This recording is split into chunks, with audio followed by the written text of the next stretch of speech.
Have you ever been in a gang of children? In the war-torn autumn of 1940, Britain faces the imminent threat of invasion. A young lad bombed out from a London orphanage arrives in the English village of Widlington to live with his pious spinster aunt. You might think that after the London bombing, Widlington would be a peaceful place, but you'd be reckoning without the local gangs of children. Each gang has its territory.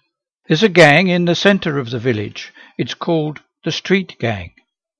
There's one in Peppermill Lane, called the Mob.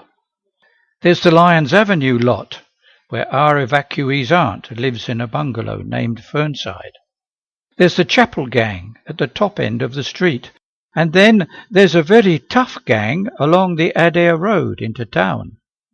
The school bully, Snailer the Slug, and his bodyguard Creepy and Slim are in that gang.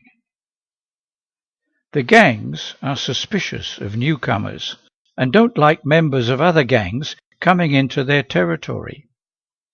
How does the newly arrived evacuee cope with this situation?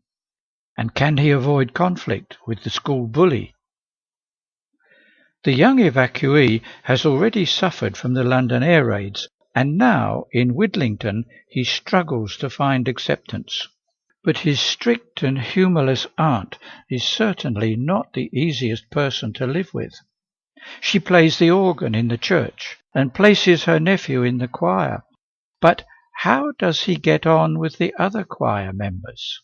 And is he able to parry the special attentions of the vicar? Some of the gangs allow girls to become members. Some do not. Fraternization across territorial boundaries is frowned upon.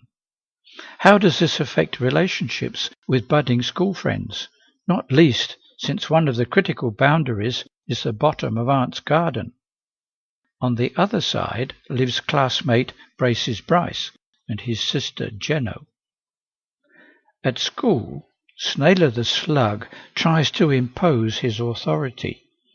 Can the newcomer avoid submitting to his bullying? The evacuee has some unexpected talents, but is it possible for him to make effective use of them? Do the head teacher's regulations constitute an insurmountable obstacle?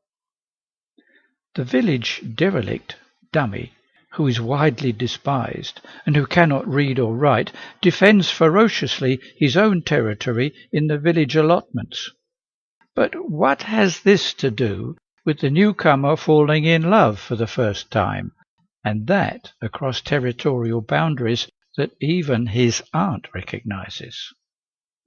Gang territory tells an exciting, nostalgic story of conflict, relationships, and young love set against the backdrop of dramatic social change during the violence of the Second World War. Why not join the gangs and relive this perilous period?